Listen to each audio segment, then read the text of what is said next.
it's Sandra. Welcome to another episode of Asexualise, My Asexual Life. This is a place to be for education about asexuality. So hit that subscribe button and bell icon now so you never miss an episode. So, are you asexual and you're struggling to find a relationship? If you are, should you consider age gap relationships or not? And if so, what are the pros and the cons to an asexual love gap relationship? What are the pros and cons of different age gaps? This is what we're discussing in this episode today. So stay tuned. If you don't know who I am, I'm Sandra Bellamy, author of this best-selling book, Asexual Perspectives, which is out on Amazon. So don't forget to grab your copy of that. Let's crack on with the episode. So, yes, age gap relationships. What's the benefit? Well, there are lots of asexuals who are looking for love, and a lot of them are in asexual groups on Facebook. They're on asexual dating sites, and they're also on sites which aren't for asexuals as such, right? Traditional dating sites. And so, with this in mind, and people find it harder and harder to find the right relationship, should you open it up to different age groups? So if, for example, you're 33 and you literally just want to be with a 33-year-old exactly the same age as you, obviously you are limiting your options to that one specific age group. Whereas if you opened it up to a bit older or a bit younger, then you're having more possibilities and more options. So one of the benefits of thinking about an age gap relationship is it does actually give you more options. Unless you're the type of person that just wants an age gap relationship of a specific amount of years, and obviously you could say that restricts you a bit more. But if you're flexible up or down either way, then that can help you to have more options. And with asexuals being in very limited supply across the globe, if you know what I mean, and with a lot of asexuals being in their 20s, usually in a lot of the Facebook groups, then if you don't open up those options to age gap love possibilities, then you are restricting yourself more.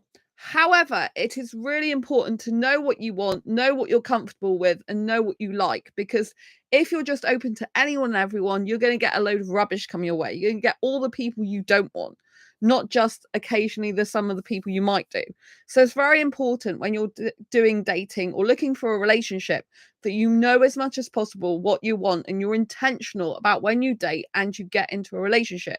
You're intentional about what type of person you want, what type of lifestyle you want with that person, how, ideally you would like the relationship to work, right? You need some sort of idea, some sort of intention. Without intentionality, you're just floating and flailing around like a cloud in the sky, going God knows where, right? So you need some intention. You need to work out what you would be comfortable with. Now, some people, they're comfortable with age gap relationships, say, of about 5 years. Either way, lower than them or higher than them in age. And that's okay. Some people are comfortable with 10 years. Some people are comfortable with 20 years of age gap. So you have to work out what you'd be comfortable with.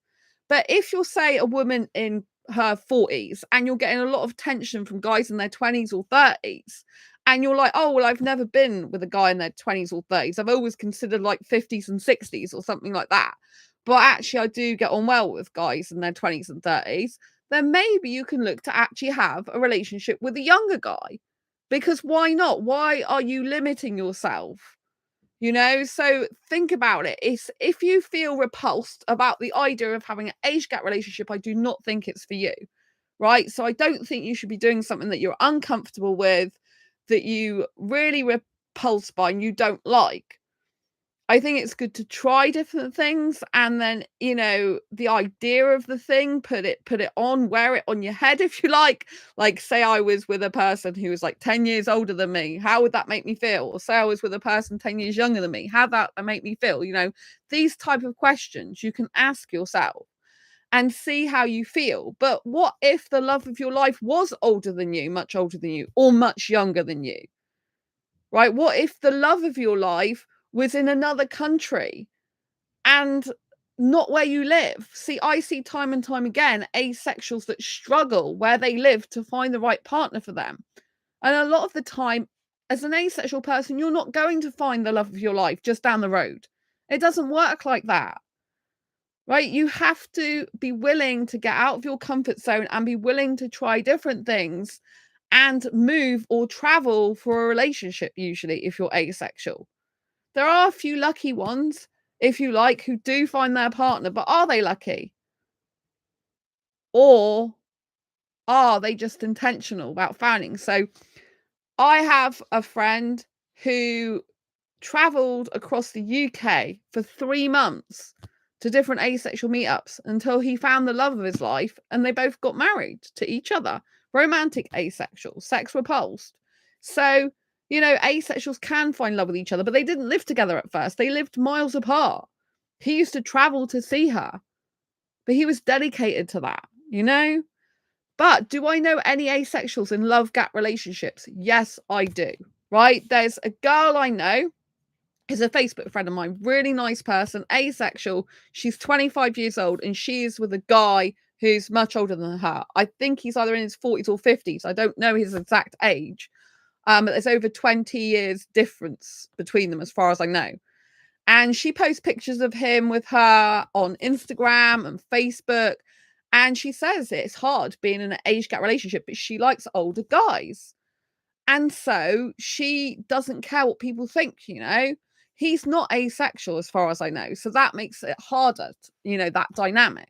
Now, obviously, the benefit some people would think about a younger person being with an older person, for example, like an older guy, they could think, oh, right, the guy's sex drive is gone now. He's reached a certain age. But this is not true of all the guys that I see on dating sites. There's a lot of guys in their 40s. Some are in their 50s. And I'm in dating groups on Facebook, asexual and non-asexual ones. And I run asexual ones of my own. Right. And the guys who are in their 50s and 60s, they are still horny as hell. Right. They still want sex and lots of it. They still talk about sex all the time. So just because a guy is older doesn't mean to say he's got any less sex drive than a younger guy. And that's what personally pees me off. That all the people I come across, like if I'm in a traditional dating group, they'll be like, oh, why do you like younger guys in their 20s? Don't you know they all want sex? Yeah, this is coming from older guys that want sex as well. So just because a person's a certain age doesn't mean to say that they necessarily have a certain way about wanting sex or not want it. Just because they're a certain age doesn't mean to say they don't want it. So I know the 25-year-old asexual girl, she's been with her guy for 1.5 years now, and she got with him when she was 24 years old, and she's proud to be seen with him. She's proud to be with him. She has openly said on her Facebook they've had counseling together and things like that. So, I think this is really good that a person has, an awareness about themselves to know they like a different type of age group. Like she's used to her family, like her mum and dad have got different ages as well. She's used to parts of her family having significant age gap love. So I think that in turn makes her more comfortable with it. But I see some guys on dating sites and they say any age, and some of them really do mean any age and others don't. So you have to be aware of that, right? I also know another couple where the guy is on the grey asexual spectrum, part of the asexual spectrum, and he is with a woman and they have over 20 years age gap, as far as I know. So I think it's 20 years or at least 15. I think it's 20. So he, as far as I know, when he got with her, he's in his 20s and she's in her 40s. And I think now she's 52. And I think I'm not sure if he's 28 or 30 now. So as far as I know, there's like a 20+ year age gap between them. But he's never been so in love. I think he's been with her for a number of years now. I don't know if it's 5 years. It's at least 3 years. And, they've been together and he's always talking about how proud he is to be with her, how she's the love of his life. And they're basically going to be together for life as far as I can tell. And so, these are people that are both on the asexual spectrum. One's a foreign guy that likes older women, one's a younger girl that likes older guys, right? So people can have relationships, they can be sustained over a long period of time, and even different mixed sexualities can be sustained over a period of time, over a long period of time. So just because someone's a different age doesn't mean to say you can't have a fulfilling, committed, loving, caring relationship. Right? Are there any precautions that you should take if you're thinking about age gap? Yes, there are certain things. I mean, like, I don't believe in underage stuff, right? I don't believe, like, I'm not talking in this video about pedophilia, right? I don't personally agree with older people getting into sexual relationships with kids. This is not what I'm on about. So do not think about that. I'm not talking about that. I'm talking about consensual relationships that are old enough, legally to be able to have sex if they want it, right? And, like, if you suspect someone on a dating site is a paedophile, because they do happen, then obviously you don't want to go near them. You want to block them, right? You can actually Google local sex offenders in your area and see if someone that you come across on a dating site is on the sex offenders list. I was absolutely shocked, right? Because I was clubbing once in my city, like I do, and there was a younger foreign guy who at the end wanted to kiss me, and I said no, I'd let him kiss me on the cheek, and that was it.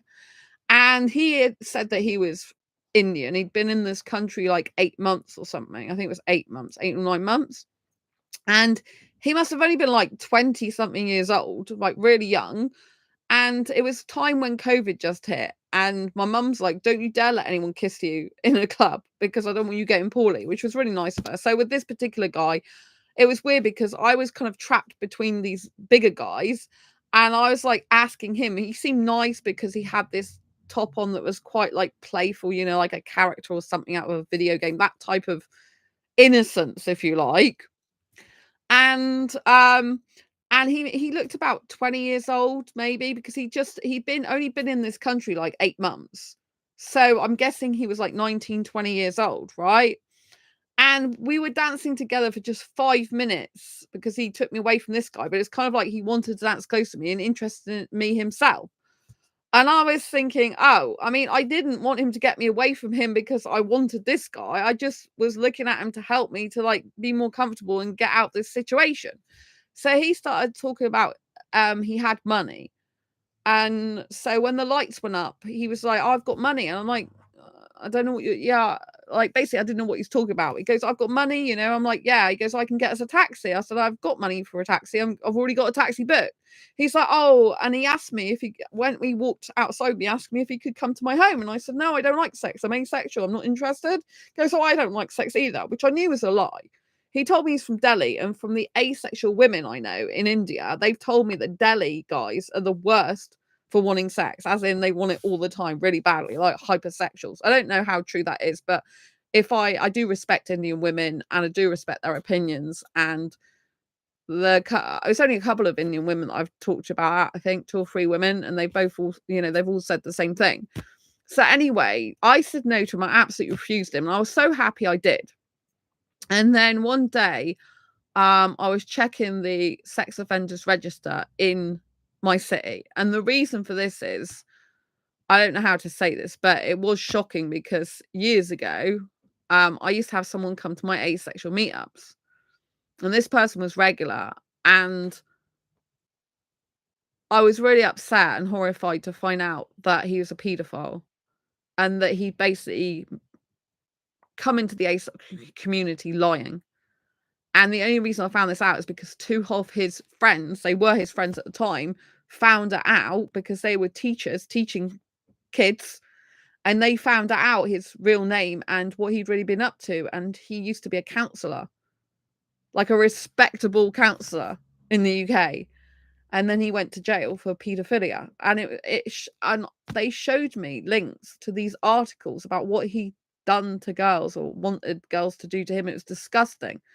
And to think I have this guy at my asexual meetups, it's just disgusting, hiding under asexuality. And it's not the first time I've come across that, but it's the first time I've come across directly at my meetups. I never had a clue, but he had them fooled. They're grown guys who teach kids.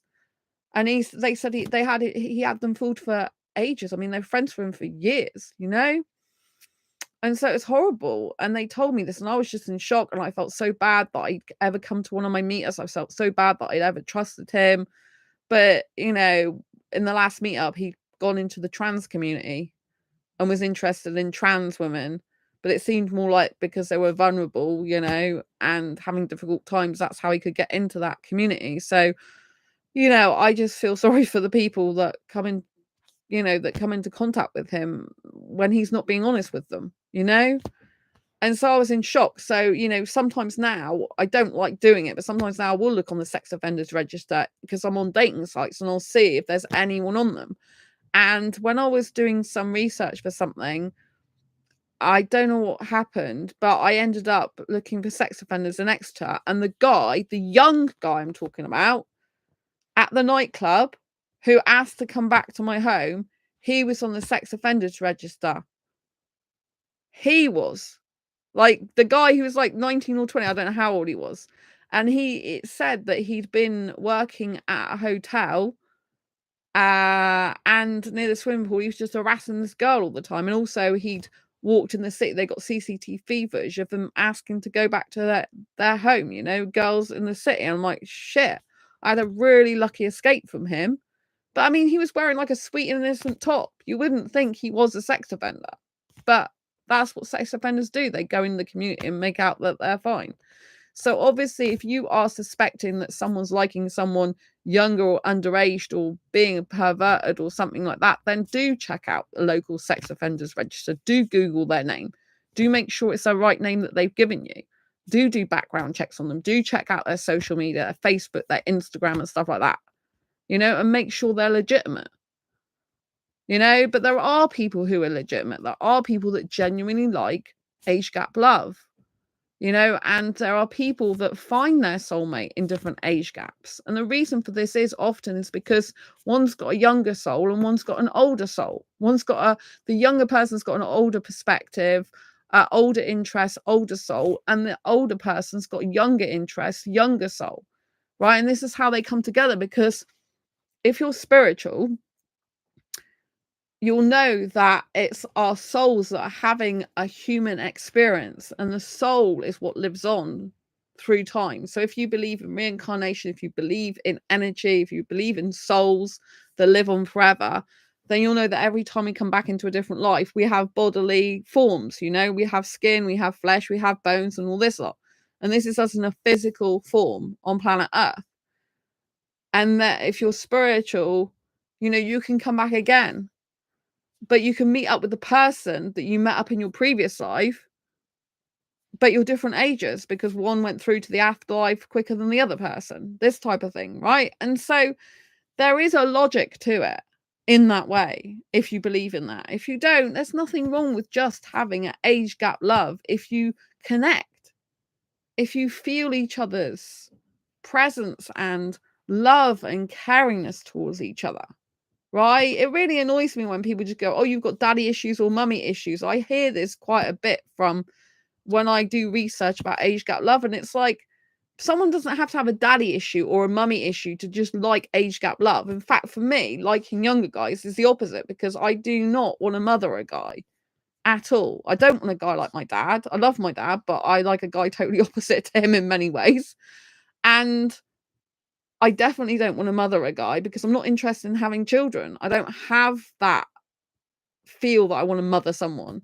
Do you know what I mean? So there's a difference between mothering and caring for someone. You know what I mean? And I don't have that. I'm not a submissive type, right? I'd rather a guy do housework, cooking and cleaning, take care of me, to be quite frank with you. So, you know, you have to understand your motives for why you want the age gap love relationship. I mean, some people maybe do have mummy or daddy issues, maybe. So you do have to explore that in your mind. Like, say, you know, like, do I have any issues regarding this? You know, am I looking for a substitute father? Am I looking for a substitute mother? You know, you have to be honest with yourself. But there are distinct advantages to being in an age gap relationship. One is you have different perspectives on life, which can make a relationship more interesting and life more interesting. You can also, you know, like, share different interests from different generations and get used to having sort of different interests come together in your own life, which makes life more interesting. You can have, like I said, a younger soul and an older soul. So the younger soul is in the older person, and the older person's got a younger soul. The younger soul's in the older person, and the younger person's got an older soul. Does that make sense? So they're kind of like opposite each other, and they complement each other. You might have someone who's really, really young for their age, and they actually match the energy of the younger person, and they have the same interests and the same things in common. Like, someone might not want someone older because the oldness might not match their persona or their excitement or their bubbliness or their loudness. Like, so it might not be appropriate for them to be with someone their same age or older if they've got younger mannerisms, younger personality. They like doing younger stuff. They like the younger lifestyle, because that's just going to tick an older person off. Similarly, if you've got a younger person who likes like 80s music or 60s and 70s music, has got old-fashioned music taste, if you like, or older music taste, someone who likes like classic movies, classic TV, they're probably going to be more suited to someone who's older, who's got older tastes, who's got older interests. Maybe someone their own age just is too modern for them, likes 90s music and above, likes going clubbing and pubbing, and they've just like got to a stage in their life, even if they're just like 30 or something, where they want to settle down and they don't want the clubbing life anymore. They want to just watch TV, they want to have the home life, they want to be settled in that way. And so an older person would work out better for them than someone their own age. So this is beneficial because it's working on your interests, on how you're actually feeling about life. It's working on how you perceive yourself and how you want your life to be. It's no use, if you're young, vibrant, energetic in yourself, even if you're like middle-aged, for example, but you're going after guys who are 15 or 20 years older than you, and they're like, you're too energetic for me. Like, I don't have the energy to do what you want to do. I just want to sit here watching TV and put my feet up with slippers on. Do you know what I mean? That those people are just going to drag each other down or annoy each other or just be separate, live in separate lives because they're not that into each other. And then they're not suitable, their interests. So you've got to think of compatibility, not just about age, but about interests, hobbies, about lifestyle, about the environment you both want to be in, about what future you want together. Obviously, the cons with age gap love is people can change their mind. Like, if you're an older person that's interested in younger person, that younger person can be more volatile. They can not know what they want as much. They can not have had enough life experience to know what they want. They could be like just kind of flailing around in life with no direction. They could be like thinking they don't know what they want. And that, for an older person, is no good. It's very destabilizing, unstable, insecure, unless you just want a relationship that's casual and a bit of fun. If you want a serious relationship and the person doesn't know what the hell they want, what country they want to stay in, then maybe they want to move countries, they want to go traveling. I see in some dating profiles, oh, my bucket list of things to do is to move to another country. And I'm thinking, there's absolutely no way I want to get involved with someone like that who wants to move to another country. Because, I'm not interested in someone who wants to move to another country because I don't want to move from the UK, right? And someone who loves to go traveling, I'm not interested in traveling, right? But, you could argue, oh, well, maybe you're suited to an older person then, Sandra, because, older people, sometimes they've traveled loads and loads and they don't need to travel anymore. But I'm not interested in an older guy. I tried to change my filters the other day. I changed them to, oh my God, shockingly, I think it was up to 42, which is, I never go that high. I cringe even thinking about it. I had to drop it down a bit because it's just too much. But I like the guys in their early to mid 20s predominantly, 21 to 25 ideal, 28 maximum, really. 32 is pushing it. So why I put 42 is like, I just thought I'd try and see what's out there. And two older guys approached me in their 30s. One was 33, I think. The other was 37. And both of them were so rude. They both said, oh, can you send me a full body photograph? And I was thinking, fuck off, excuse my language, So they were blocked. How disgusting is that? Or afterwards, my body. So for me, a lot of younger guys are far more respectful towards me than the older guys like that, I'm not interested in old guys. Like, I try to think, oh, right, because obviously I'm talking to you about more options. So you do, if you're more willing to not be concerned about age, then obviously you're giving yourself more options.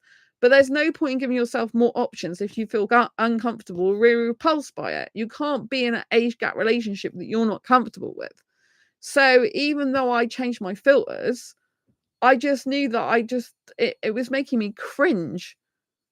It was absolutely making me cringe. One of them was like, oh, I'm looking for someone around your birth certificate age. And I'm like, I'm not even interested in my birth certificate age. So I just blocked them when they asked me for a full body photograph. So far, like, I found younger guys overall more respectful than older guys. I'm not even really interested in older guys, but I just thought I'd see what was around, because when you're doing dating and relationships, one of the things is you change what you're doing to get a different result. If you keep doing the same thing over and over again, you keep getting a different result. So I have been talking to more British guys, actually, but the majority of them are in the early to mid 20s, very young. One of them's 21, came back again like a boomerang. He's not suitable. He already told me before he's got a high sex drive, so I don't even know why he bothered to contact me again. Do you know what I mean? So I've had to basically tell him he's not suitable. And he keeps changing his profile and keeps liking me from different profiles. And one of them, he says he's occasional smoker. So I can't be with a smoker. It's like, I don't smoke. It's like, well, why the F are you putting it in your profile? And it's just lying. It's horrible, because this was a guy I thought was a really nice, mature guy. And I thought he liked older women. And the first time he seemed really mature, and then he decided not to meet up with me for a date because he has a high sex drive and it wouldn't be fair to me. I think that was a nice guy. Second time he came in, he asked me to be a sugar mummy, and I thought that's absolutely disgusting. I'm not a sugar mummy. I get pissed off with people who say stuff like that. Because I'm not interested in having sex with a guy for money. If I want sex with a guy, I have lots of offers. I do not need to pay a younger guy for sex. I have lots of younger guys who'd love to have sex with me all the time, really young guys, right? But I'm not interested in that, right? I don't need to pay someone, right? I really don't. And so that was disgusting. Then he came back again and he's like, oh, do you remember me? I said, yeah, you called me a sugar mummy last time and insulted me. It's disgusting. And then I told him about the stuff in his profile that wasn't, I can't be with a smoker. And he's like pretending he's not a smoker. I'm like, so he's lying in his profile. He's either lying that he's not a smoker, or he's lying that because he put it in there in one of his profiles, And he just keeps chopping and changing what he says in his profile, and it's just, he's all over the place. So it's no good. I told him it's no good. And then there was a 19-year-old that talked to me on Badoo. Now, I don't usually talk to guys as young as that very often, right? It's not somewhere I usually go to. She's usually 21 years and upwards. But I have to say, this guy is really nice. I doubt we'll talk very much again, if at all, because we're not suitable, because I'm asexual and he's not. But he was so polite. He was actually in a band, so he's a genuine guy. I've seen him on the BBC, right? He had the name of his band, the Facebook page. I looked at the Facebook page and I saw the BBC interview with the band with him in it. So I know he's genuine in a band, and that's probably why he's a lot more politer and mature for his age, because obviously when you're in a band, you have to be dedicated to what you're doing, work as a team. You have to be mature for your age. If you're 19 and you're in a band and you're touring and stuff, it's a huge responsibility. So obviously those are very good traits to have in a relationship with someone. So just because someone's younger doesn't mean to say they're not going to be suitable for you, because if you think about the traits that they're already displaying in other areas of their life, they might carry that through to a relationship. Of course, it's not a given. Some people are so dedicated to their work and they don't put any work into a relationship, which is shit, right? It's not what they're meant to do. People think, oh, relationships are supposed to come easy. I'll just have a relationship. I go to work at my work at being a good friend, work at this, that, and the other, and they don't work at their relationship. And they wonder why their relationship is shit and eventually falls apart, because you have to work on your relationship. It's a working entity like anything else. And so anyway, this guy who was 19, he was really nice to talk to. I said, are you really 19? Because I didn't think he was. I mean, he looks about 27 in some of his photographs, and he doesn't talk like he's 19 at all. He goes, yeah, I really am. He goes, but I'm, just mature for my age with the outlook I have and stuff. But like I said, if you think about the qualities he's already got at 19 years old, he's got accountability with the band. He's got responsibility. He's got team working abilities. He's got communication skills. He's got work ethic. He's got all those type of qualities would be good if they were translated into a relationship. That is very good. So just because someone's younger doesn't mean to say they're not suitable. You should look at what their lifestyle's like, what their qualities are like, what they're doing currently in their life. And he's already living his dream. I watch other dating coaches a lot. Some people might be surprised by that, but I'm continually learning and growing myself in dating relationships journey, right? And the good dating coaches advise that you should find someone who's already knows what they want in their life, who's already on purpose, who's already got like their dream job, because then they can, then they know what they want more, they're intentional more, they're settled more, and they are feeling good about themselves in general if they're living with their purpose, so they're more likely to be healthy in a relationship, right? So look at the person's circumstances, lifestyle, personality traits, and all these rather than just the age, right? Look at how are you attracted to them aesthetically? Doesn't matter about age, but are you attracted to them aesthetically? Do you like their personality? Have you got things in common? Right? Even some people who are 20 or 25 years age gap can still have a lot in common, right? Because you have to take into account their personality traits, their hobbies, their interests, their, like I said, their lifestyle. All of these play an important role in relationships. So if you've got someone, say, in their 50s who is like really a young person, they still maybe go on their skateboard. I have seen older guys on skateboards in places, like through cities and stuff. They still skateboard. They're still surfing, right? They're still working out at the gym. They're still like going out to clubs and stuff, right? They're still doing certain things, right? They are quite young for their age, right? So they would still suit maybe someone in their 30s who or maybe even in their 20s, because people in their 20s tend to still be clubbing. When they get to their 30s, a lot of them stop clubbing, and some of them, younger girls, for example, like guys who work out and stuff, because they might like a mature guy because he can take better care of her. He can, knows what he wants. He's not going to mess around technically and play games. Theoretically, this is not true of all older guys, because I come across some older guys, not very often, because like I said, I'm not interested in older guys, but I did change my filters the other day and I didn't have a good experience with older guys. But then I'm not really interested in older guys, so I don't really want to be around older guys, right? But I was just trying to see if I could expand my options. And then I'm thinking, this doesn't feel good or right to me. So when you naturally want an age gap relationship, you have to be knowing that you're going to probably come across people who disapprove, people who say rude comments, people who can be nasty or horrible, right? And you have to be able to be strong in those times. You have to know before you get into a relationship, you're going to come across those type of things and not care what others think. So there is a great degree of making sure you're strong enough in and of yourself to be prepared to have the relationship of your dreams with an age gap love. Right? But there are tons of people having age gap love relationships. Unfortunately, if you're the older person, you're female, you're still much more frowned upon than if you're a guy who's older and the girl's younger. It's really bad that society is like that, right? That if you're an older woman, and usually it's women who have a problem the most with the woman being older with a younger guy. It's not usually other guys, it's usually women most of the time. Most guys are like, God, you've got an older woman. Wow, that's great, to the younger guy. Maybe their mothers don't like it as much. Like if you've got a younger guy, his mother might be opposed to it and his sister might be opposed to it and the females in his family, but actually his mates, some mates might be like, oh, why do you want to be with her when she's so much older? But I would say that's not really a mate. I would say a genuine mate's like, I can see the attraction, like a older woman knows what she wants. She doesn't play games. She's very direct, very intentional, not going to mess a guy around. She's got a lot of knowledge and wisdom to share with the younger guy, a lot of experience in life to help him in his.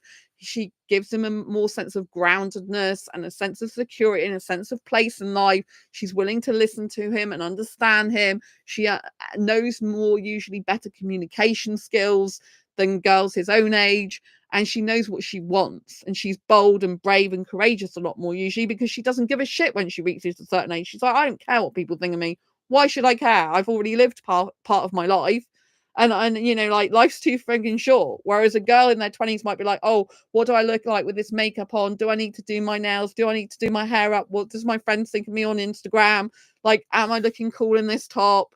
Like, should I be wearing this? Should I be texting them now? What should I do? And all this lot. They got a lot more uncertain and unsure of themselves. Whereas an older woman knows exactly what she wants and how she wants it, right? So there's a lot of benefits if you're a younger guy to being with an older woman. And I think being with an older woman as a younger guy is actually on the increase from what I can tell on other dating channels, for example. But it's still like frowned upon more by society. If you Google YouTube videos about age gap love, the majority of them are still older guys with younger girls. There's not so many older women with younger guys, right? And you have to be prepared to be strong, right? A younger guy who's suitable for an older woman is a young guy who's proud to be with this older woman, proud to date her, proud to kiss her in public, proud to cuddle her on Instagram and Facebook, proud to be with her, proud to buy her gifts, proud to take her out, proud to go for a drive in the car with her, proud to attend the theatre or cinema with her, proud to show him to to his friends, and proud for his friends to hang around with her as well as them sometimes. Not all the time. You want your own set of friends, right? But he doesn't care about introducing her to his friends. He wants to, because he wants his friends to get to know her and think she's cool and exciting and fun to be with as well, like he does, So when you are in age gap relationships, you have to understand that people will have some people that will disagree and not like it, and other people won't care, right? But you have to do what's right for you. If you like a particular age gap love, then you should go for it. I like younger guys. I make no mistake about that, right? I even trying to like older guys just really cringes me out, because I'm not wired that way. Years ago, though, it's really weird. Years ago, I used to like a guy who to be the same age as me or like a year older and not younger. It's really weird, but I've completely changed around on that. The last long-term relationship I had, the guy was like 3.5 years younger than me, but he looked more like 10 years younger than he actually was in birth certificate age. So he always looked really, really young. Most of the time he looked like he was like early 20s or even 19. You know what I mean? When he would be like, even when he was like, in his late 20s, he'd still look like he was 19 or something. It's really weird. So yeah, you have to understand that it's not about so much what a person looks like, is about how they feel to you, how they act around you, how they make you feel.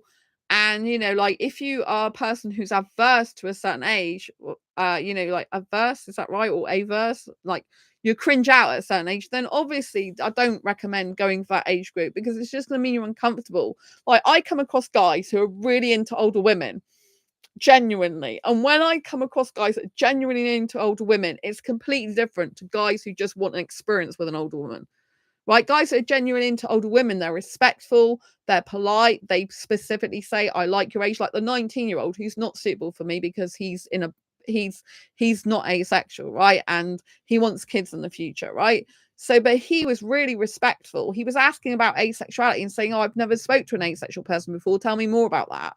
Like, and was there something that he was trying to say, was there something that made you that way? But he didn't say it in the usual way like that. And he was just like saying, oh, did something happen? Or have you always been that way? And I'm like, I've always been this way. I was born, but didn't realize it. And he was just so polite. It was really nice back and forth conversation. He did say someone of your age, your age is fine for me, but he wants kids and I don't. So that's not suitable. But it's a shame, because he's a really nice person to talk to. He was really, really polite. The conversation was really good. This is on Badoo. That's one of the best interactions I've ever had on Badoo dating app. He's respectful, he's nice, he likes older women, he talks really mature for his age. I'd say in his soul he's about 27 more than 19. I didn't think he was actually 19. I'm like, this guy can't be 19. He just talks too much older for his age. But yeah, he is 19, he said. It's like truth. And so yeah, it's a fabulous experience. So we need to look for people who we vibe with, who kind, caring, polite, and considerate. Too many people are going after just looks. I have to admit, as a hyper romantic, I do get strong aesthetic attraction. It does make me want to snog guys, but they might be completely the wrong type of guys for me, and usually are. And we should be looking to get into a relationship with guys or people, whatever gender you're into. I'm only into guys who've got the qualities we're looking for in a personality and a relationship, not just the looks, right? Anyone can be cool and put certain clothes on and change their appearance, right? But it's what's in their heart that matters, and their personality. So we need to be looking for someone who's kind. Is this person kind to me? Is this person considerate to me? Is this person caring? If I'm poorly, are they going to get some food shopping for me and take care of me in that way? Are they going to check in with me? Are they going to make sure I'm all right? Do they care that I'm alive or dead?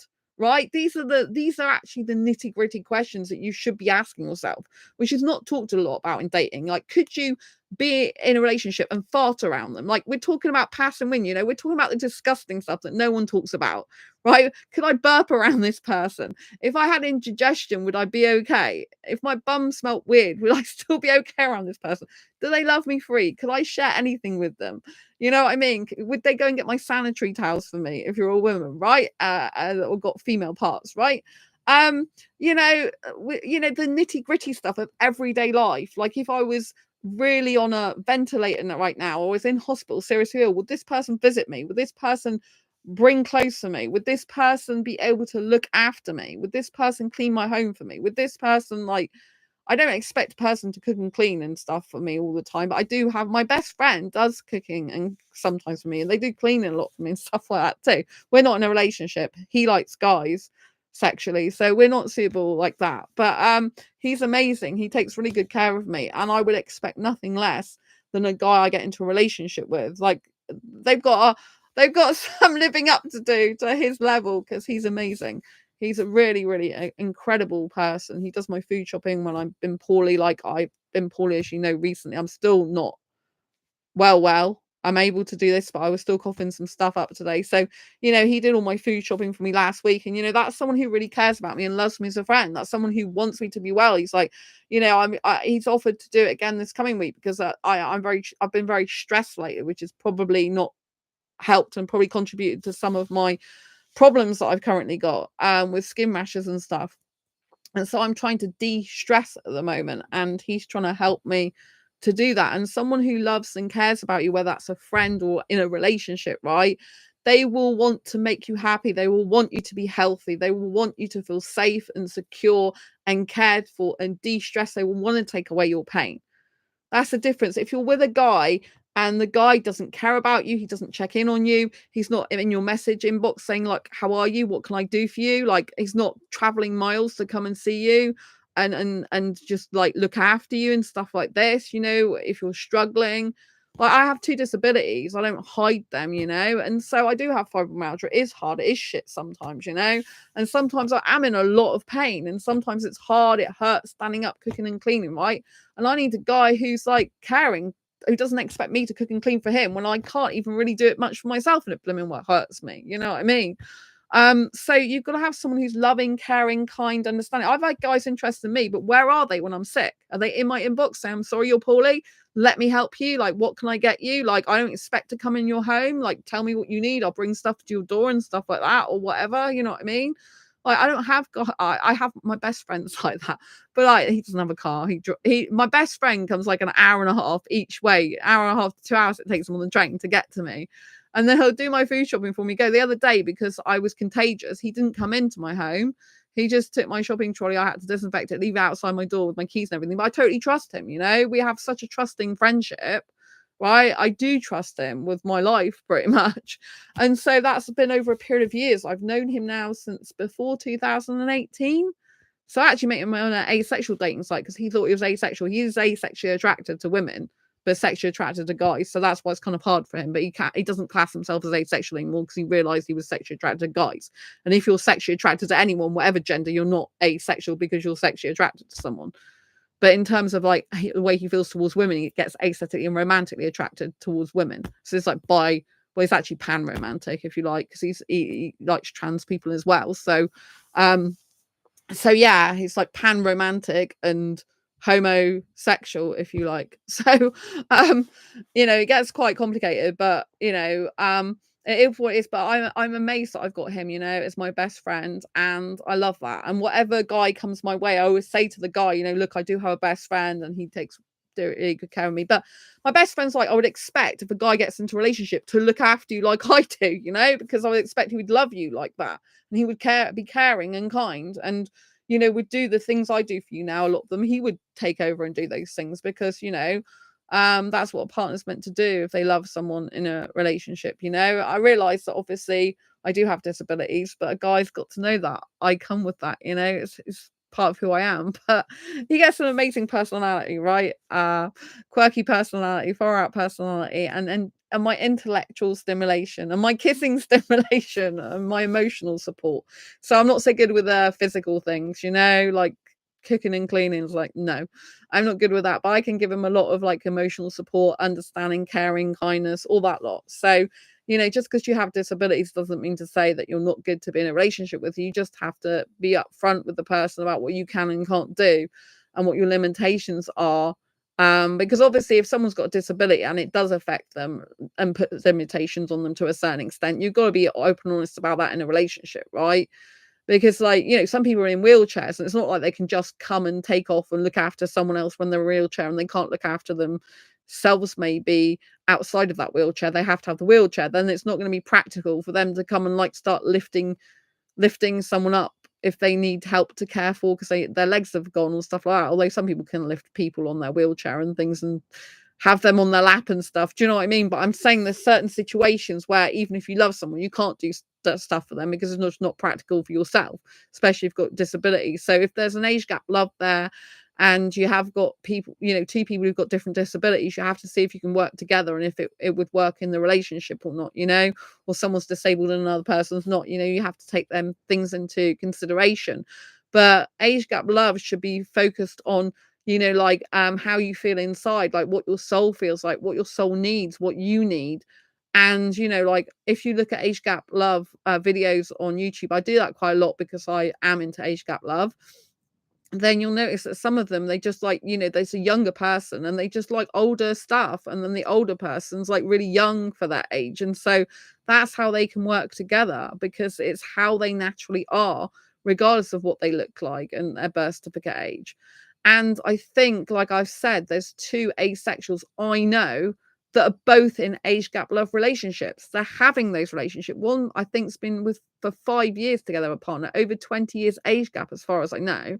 I think she's 52 and he's like 30 or something now. But then when they got together, he was in his 20s and she was in her late 40s. So, you know what I mean? He's totally in love with her. He says, like, basically, she's the best thing that's ever happened to him. He's always posting pictures of him and her together, It's like they're meant to be together. And the girl I know who's 25, she's asexual. She's a really nice person. She does singing. She does TikTok. She's on Instagram, Facebook, and she posts pictures of her and her guy. She's very open about the relationship, probably more open than most people would be.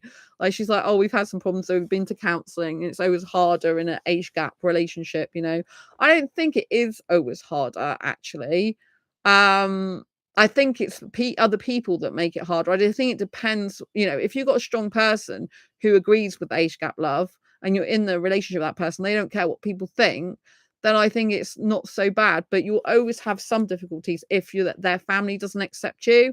Like, I've spoke to my parents years and years, and they both know, my mum and dad, that I like guys who are younger in their early to mid 20s, but actually they know that I'd be more suited to a younger guy. They don't see me with an older guy. They can't picture me with an older guy at all. They just think an older guy would be wrong for me. So it's quite interesting that over the years, they actually see that I'd be more suitable to a younger guy, not an older guy. Like, my mum, I think, thinks I should have someone who's 23 years and up, like, because they think like 21's a bit young. They don't really know what they want, which is a valid point. 23 to 25 is good for me, up to 28 maximum, really. But I have had guys say to me, so what happens when I get older and look older? Like, are you gonna not be attracted to me anymore? And it's a really difficult question sometimes because I'm like, well, I don't know. But no, what I say usually is, well, when I love a guy, that's it. I usually continually love him. So it doesn't matter if he gets older and looks older, because I will still love him, because I will love him for years, if you know what I mean, because I'm kind of like that. Once I get emotionally attracted to the person, I kind of keep loving them forever and ever, if you know what I mean, until or unless something's not good and it can't be fixed and I have to move on. But yeah, so I think it's important, though, I do get with a guy who doesn't have facial hair or has very little, because I hate facial hair. I can't stand it, and that would put me off a guy. I would get unaesthetically attracted to him if he had a beard. And I know that's really harsh to say that, but I know myself really well. It's really interesting because the 19-year-old I was talking to, he doesn't like beards or facial hair either. He hates them. And I was thinking, it's such a shame he wants kids, because he's really nice to talk to. And, obviously, I don't know if we'd be compatible in other ways anyway, but I thought it's so nice to have a guy say that. There are a few guys that say that, but I think really I need to be with a guy who from the off doesn't have facial hair and doesn't like it, because then he's not going to want it at all. He's going to keep his face clean shaven. I come across so many guys, like Indian guys, for example, that I do get attracted to, but I'm like, I just can't stand the beard. Or facial hair, even if it's not a full beard. But I think you have to know what you want. You have to know like what you get attracted to. You have to think about the person's personality. You have to think, would your lifestyle fit theirs? Obviously, if there's a younger person and they want to go traveling around the world, and you're an older person who's done all the traveling and you just want to settle down, that's not going to work, right? If you both want different things with kids, this should be talked about in the beginning, right? You should not be having a situation where you have not talked upfront about, do you want sex, marriage, kids, and to live together? These are the four main things, and also, like, where do you see yourself in 5 years' time? Do you intend to stay in this country, or do you want to move to another country? All these are deal breakers. You should be getting all these out in the beginning of the conversation. Like on Badoo, most of them want children. So if they want kids, I'm just like, no. I had a guy yesterday who's so bad. I said, oh, we both want different things. Because I said, I don't think you've read my. And he goes, I said, I don't think we want the same. No, I said, I know we don't want the same things. And he's like, then saying, oh, well, something or other. And then I like, you haven't read my bio. So he read my bio. He goes, oh, yeah, that's fine. I said, well, it's not, because you want kids. He goes, I don't want kids. And it said in his profile, I want kids someday. And it also said he loves traveling, and one of his like goals is to travel around the world. And so I said, I don't like traveling either. He's like, I don't like traveling. He'd removed the traveling bit off his profile while I was talking to him. So he's basically gaslighting me. And I blocked him. I thought I cannot be having any more conversation with this guy who's literally deleting stuff of his profile as we talk, because I'm saying I don't like it and I'm not interested in that. Such a lying git. So, you don't want someone like that, right? So always make sure the person's being genuine. You don't want to be with a younger person who says, oh, I really don't want kids, and then turns around and change their mind. But obviously that is the danger with an age gap relationship. At any point in time, one of the people can change their mind. Usually if someone's going to change their mind about kids, it's going to be a younger person. And also something to bear in mind, if you're a guy that's into older women, you have to understand that women reach a certain age where they can't have children anymore.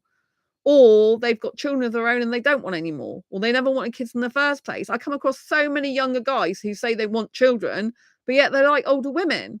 And the older women they like, some of them can't have kids anymore. I can still physically have kids, but I don't want them.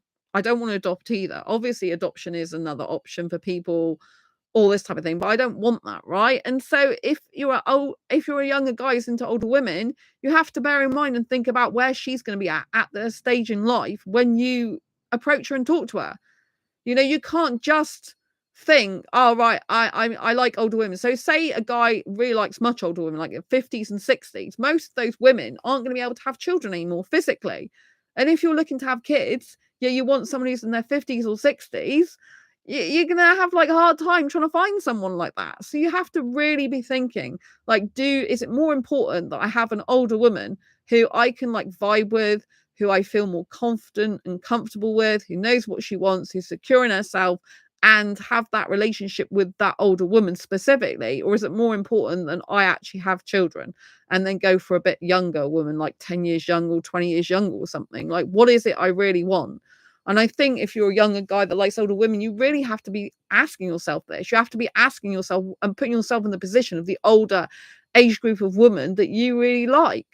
And thinking, if I was this age, what would I be doing now? What would I be thinking now, most likely? And what would I be thinking about having children? Like, obviously, some younger guys get with older women. The older woman's only got 5 years left of being able to have kids, for example. And they like, they'll get married and have kids within the first 5 years of knowing each other, because they'll be like, her clock will be ticking, her biological clock, and she'll be like, I can only have kids for a few more years. And he'll be like, oh, I want kids anyway. Let's go and have them now, right? They get married, have kids, and then you're both happy. But if the younger person likes an older woman, and they're not, and maybe the woman's only got 5 years left till she can't have kids anymore, but the young guy's like, oh, I do want kids, but I don't want them for like the next 10 years because I'm only like 22 or something, or 25, and I've got, I don't want kids till I'm in my 30s, like 30 or 35 or whatever, then there's going to be a huge problem there, right? Do you know what I mean? So I really think younger guys who like older women, unless you just want to play with an older woman, which I see loads of guys on dating sites, they don't want anything serious with an older woman. They just want to have sex with her. They love the sexual experience. They love having fun with older women. They love playing sex games. They love doing naughty things with older women. I see this all the time, which is a shame because I don't like any of that. But you know, I see this time and time again. Guys like their freedom, but they just want sex with older women and to do, you know, they want an experienced woman and all that type of thing, because they love it. But if you're a younger guy who genuinely wants a relationship with an older woman, you seriously have to be considering about the children factor. It's a huge deal. And some women who are older, they have their own house, they do have grown-up children, or they have children still living at home with them, and they don't want someone else moving in with them. They'd rather live separately and have a living apart together relationship where both people live in different houses. Have you ever thought about that? You know, if the woman's really full on into their career and she doesn't actually want to come home to a guy, she's got her apartment or whatever, and she doesn't need to live with someone, would you consider living in separate places? You know, you have to be thinking about this. Just like the older woman has to be thinking about a younger guy. Like, he's going to be at uni probably. He's going to be with his friends. You know, is he going to want to go traveling? Do you want to go traveling with him? Would that be something you'd be into? Like, or maybe he's not even fully in his career. He's got another like 3 years left of a postgraduate degree. Can you hack the fact that he's going to be studying for 5 or 6 nights a week? And all this, like, you have to be thinking about what the lifestyle is. Obviously, a guy who's 25, for example, he might have finished his study, just got his dream job, been doing it a year, and then now he wants a partner. And he wants to have a stable, steady career and stable, steady partner. That might be a good situation. Doc, I prefer to vibe with older women for 3 reasons. They're confident in who they are, they know what they want, and have no time for playing head games. Been there, done that. Oh, it's nice to see you, Doc. I'm glad you're on here. I always like to see you. It's good I can talk at the moment. Yeah, I think it's very important. You raised 3 very good points. I was saying that usually older women are direct to the point. They know what they want. They don't mess younger guys around. And I think if a younger guy has been hurt by a younger woman, a younger girl, and played it and messed around, I think having an older woman who's a lot more stable in herself and secure in herself can be really hugely beneficial. You know, it can be like, you know, the stability they need. I mean, some younger guys, they purposely want to be with an older woman because of the stability. And some younger guys are just attracted to older women. They don't really, they might think a girl the same age as them is pretty or something, but it's not enough to turn them on or want some connection other than friendship with, you know. They might just think of them like a mate and that's it. But, you know, and similarly, there are some young girls that like older guys because the older guys tend to know what they want more. The older guys tend to be more settled in what they want. They tend to be, a lot of them maybe have their own house, their own car, their own, you know, they've children maybe have grown up, or maybe they haven't had kids, and you know, they like an older guy. I personally am not into older guys, but you know, they're usually a lot more stable and secure, I guess, is why a younger girl would prefer an older guy to someone her age, because a lot of guys her own age would be looking to hook up and looking for something short term and looking, you know, for no stability. And especially if younger girls do want a father, they can actually want someone for their child, not a father for themselves, want a father for them child. They can be interested in an older guy because they think an older guy is more stable and secure in himself and he can give a better life to the child and he's less likely to leave the girl. Because, you know, like, if an older guy's the younger girl, a lot of the time he'll want to stay with her because it's a bit of an ego thing as well. You know, some guys are like, oh, I'm with a younger girl, like it's really good for his ego, and he'll be like flattered that she wants to be with him, but he'll want to take care of her more, and he'll be like kind of more of a, I guess, like an older guy who's wanting to look after the girl more than a guy of his own, rather than a guy that's her own age. An older guy would want to take care of her more and give her more security and stability and stuff like that. In theory, I'm not into older guys, so it's really hard for me to talk about older guys, because when I talk about the benefits of older guys, I'm cringing because I'm just thinking like, I'm not interested in older guys.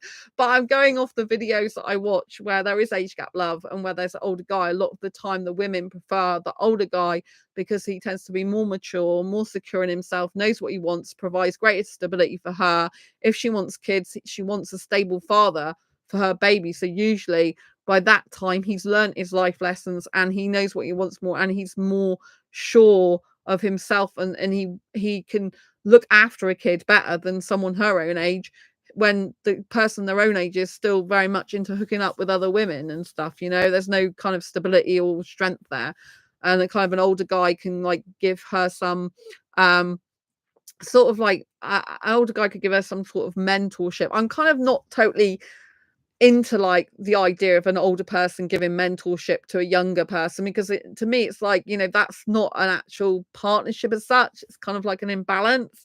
But I know some people like that in age gap relationships, because they like an older person, because the older person's got more life experience and got more like knowledge and wisdom maybe. But I personally, because I like younger guys, think that younger guys bring a lot to the table. They bring a fresh perspective, they bring a hip hop happening perspective, they bring a great vibe, they bring like, I prefer younger guys. And the reason I prefer young guys is actually the majority, I think, are more respectful than older guys towards me.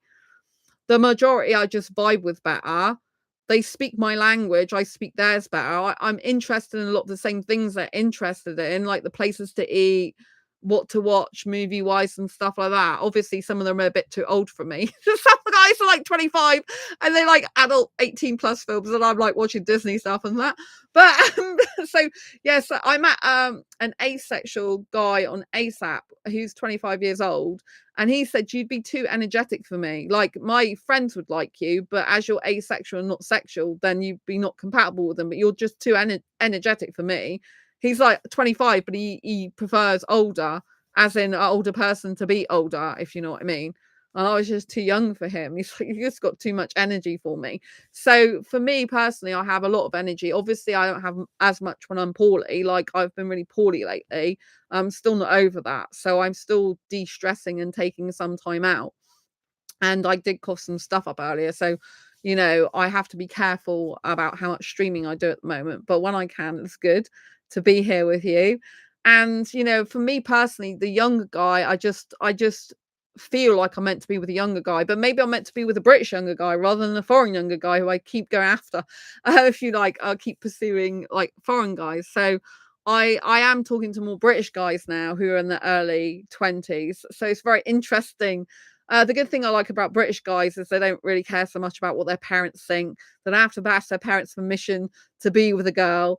They don't have to ask what their mummy and daddy want in their life. And you know what I mean? A lot of people who have got different backgrounds, like foreign backgrounds, like Muslim and Hindu religion, or who are Pakistani, Indian, that type of thing, Middle Eastern, they all have to have their mummy and daddy's approval usually of who they be with. They nearly all want marriage and have their set life a certain way, or live with their family as well as their wife and husband and kids. And they're like, oh my God, it's just a nightmare for me, that, because I just don't like that at all. I'm the opposite to that culture. So I am talking to guys now who are in their early 20s who are British. I'm not sure that I'm as attracted to them usually as I am foreign guys. I'd probably say highly not, but there are a few that I can be attracted to.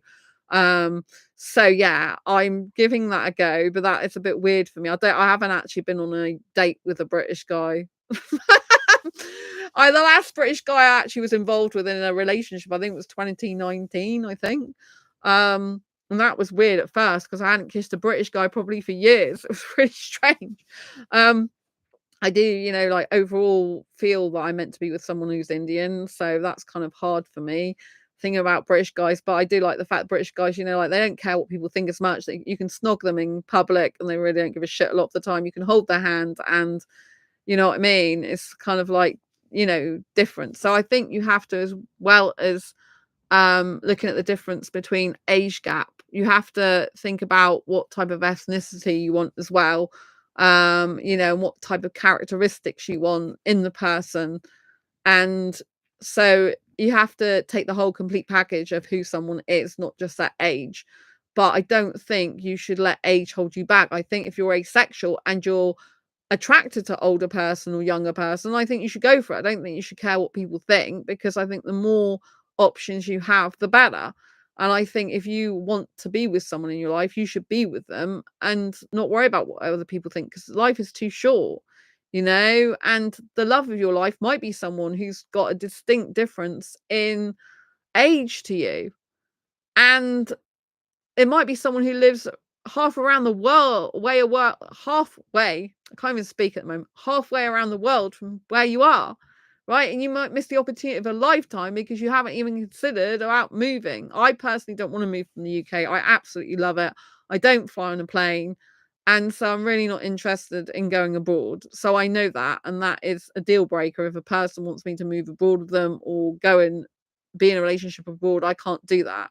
So you do have to be aware of your own needs. But if you're a person who's flexible, you love traveling, you don't mind where you live, and your company, especially if you've got a company that will give you the freedom to transfer to another city in another country, then go for it. I know some companies in India, for example, they do have a branch in London, for example. In the UK, there's no reason why an Indian guy can't transfer himself to the London branch in the UK, for example, providing they were okay and there was an opening that way.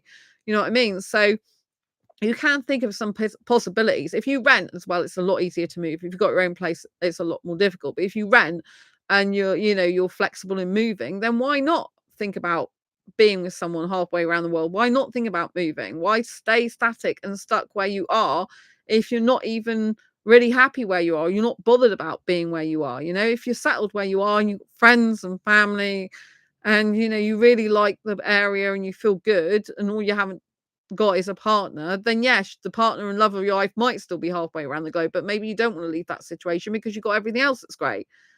But the thing you sacrifice is maybe being with someone who could be the right person for you to be in a relationship with. Maybe you don't get the person to be in a relationship with because you stay where you are because you've got all the other things in your life. Maybe you're fine about that, but you have to work out what you want in life. But like I said, there are age gap relationships that I know do exist with asexuals, and they are, I would say, successful in terms of these people have been together a long time.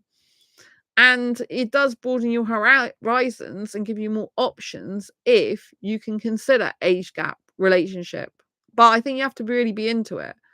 Because like I said earlier, I can tell the distinct difference between a guy who's just hooking up with an older woman for pleasure and someone who's really into an older woman. When someone's really into an older woman, like, they don't treat me like I'm an older woman, if you know what I mean. They treat me with more respect, but they don't start talking about my age and stuff. Like some younger guys who just want to hook up, it's, they're not so keen on the age, it's just the sex they want. But someone who genuinely likes an older woman, it's not about the age, it's about talking to you like a human being with respect and kindness and caringness and consideration, and having like mutual interests, having deep conversations, just sharing your life with them and sharing knowledge with each other. And it's much more pleasant, it's a nicer experience, it's much more like respectful and easygoing and right. If you got someone who's basically just using you for your age, for pleasure and to get one up and to get a score in the bedroom, then that's no good. There are guys who genuinely want to have sex with an older woman. That's on their bucket list. It's like a conquest for them. And so I don't believe in getting into a relationship with anyone who's looking to have a conquest with a certain type of age gap relationship. That's not what I'm talking about. I'm talking about finding someone who genuinely loves you, who cares about you, and who you could consider being attracted to, and who you'd want to spend the rest of your life with if you're looking for something serious, right? Because at the end of the day, a heart is a heart. There's some guys that I talk to and I'm thinking, like an older woman would understand you far more probably than a younger girl would. And maybe you do like older women, but you're just scared to say it because you're worried about what your parents think, your family and your friends think. But at the end of the day, if you do like older, you are much better to say as soon as you can that you like an older person, so that your parents and your sisters, brothers and family don't start freaking out when they find out. Like I said, I told my parents years ago. I did that on purpose with intention so that they can't then turn around to me years later and say, "Oh, so you're with this 25-year-old guy then, Sandra? Like, what went on with that? Like, why are you with such a young guy?" They can't, like, they can't say that. And they wouldn't say that anyway, because now they believe that a younger guy is right for me. And there's no way I should be with a guy older. They think I should be with a guy who's basically in his mid-20s, something like that. Because they know with my personality, being quite energetic and talkative, and the younger things I like and interests I have, that an older guy just wouldn't suit me. It'd be boring for me. It wouldn't fit in with my lifestyle or me or my personality or the way I am. It just wouldn't be good for me. It just wouldn't fit. You know what I mean? So they so used to it now. But if you're watching this and you're like, oh, I am interested in an age gap relationship, but I don't know how to go about it, then the first step is to acknowledge that to yourself. Realize what you really truly want, like, and desire, not what other people have conditioned you to believe is the right thing to do, because conditioning will tell you, oh, you have sex, marriage, and kids, and, live together, have a 9 to 5 job, and basically die and have a few hobbies and friends in between, right? And that's supposed to be your life, and they'll tell you, oh, right, basically it's a similar age group to you, and the first person you ever get with, you're going to marry and live happily ever after. A lot of the time that doesn't work out. A lot of the time, not every time, but a lot of the time, and it's just conditioning, right? You're conditioned to think you have to be with a certain gender, a certain ethnicity, a certain age, and it's just all conditioning. These are programs put in your brain by your caregivers when you're a young kid. This is programming by your teachers and lecturers, programming by friends and family, and grandmas, granddads, and aunts and uncles. These are different generations. These are not your mind. They're not your thoughts or feelings. You need to develop your own thoughts, feelings, emotions by paying attention to them. Thinking, if I could be with anyone right now, what age would I want to be with? What ethnicity would I want to be with? Where would I want to live? How would I want my ideal life to look like? And then you work towards that. So first step is acknowledging you want an age gap relationship in the first place. First place is acknowledging whether you want someone who's older than you or younger than you. First is to be honest with yourself. Yes, I want an age gap relationship. I know it's not what my parents want or my family want, but it's what I want, right? Second step, once you become confident and comfortable with that yourself, because you have to give yourself some time. One's acknowledgement. Two is being confident and comfortable in who you are and how you're feeling. So when you keep, ruminate on it for a bit and think, okay, do I really want an age gap love relationship? Do I really like older or younger people? Like, how young or old would I ideally like? Does it really matter? Like, what would that feel like? And just imagine, test it out in your brain. Say you're into younger people, and then you think, oh, well, should I be with someone my own age or older? And think, if I was, how would I feel? And if it cringes you out being with someone your own age or older, but when you talk about someone younger and being with them, and you think, and you're smiling in your face and you're coming alive, listen to that. That's your intuition and emotions and feelings telling you, I really want to be with someone younger. Whatever lights your face up in the mirror, talk to yourself and tell yourself what you like in the mirror. If you tell yourself I like an older person and you look really miserable and you're cringing and you feel it in your body really tight and like, I don't really want to be saying this. I like, when I speak about saying someone older, I cringe inside me. It's like having a ball of when you have a ball of I was going to say wool, but actually it's like a bundle of paper, right? And you've screwed it up. Every time I think about a guy, for example, who's older than me, even in birth certificate age, 50 plus guy, right? I'm not that age yet. 50 plus guy, right? Every time I think of that, I just cringe, because I'm not into that.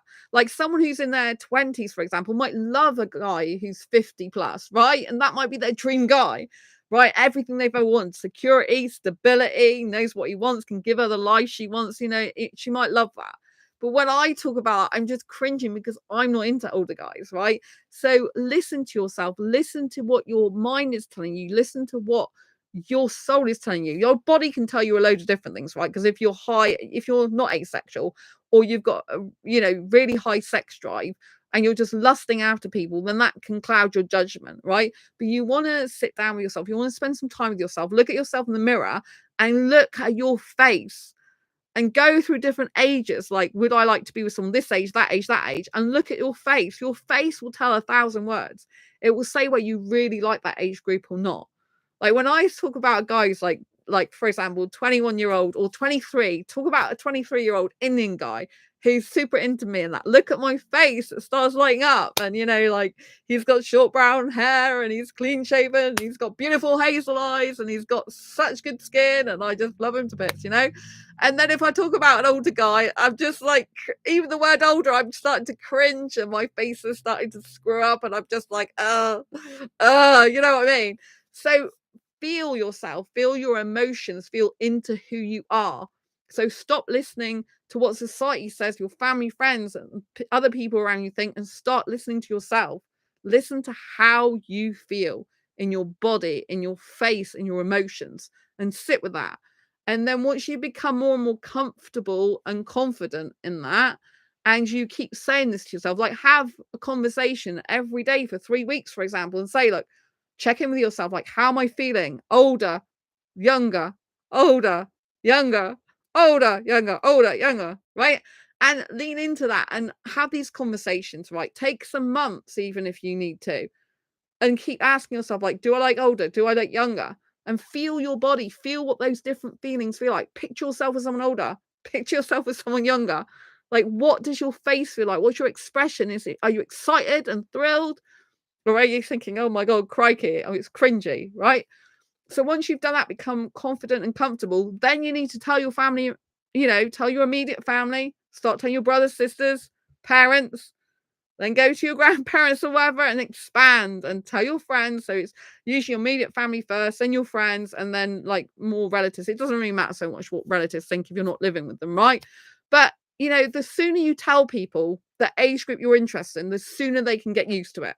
So that you're not shocking them in years to come. You're not introducing a different age gap into the dynamic of your family setting, and they're so shocked and surprised, right? Because you're setting yourself up for failure if you don't tell them.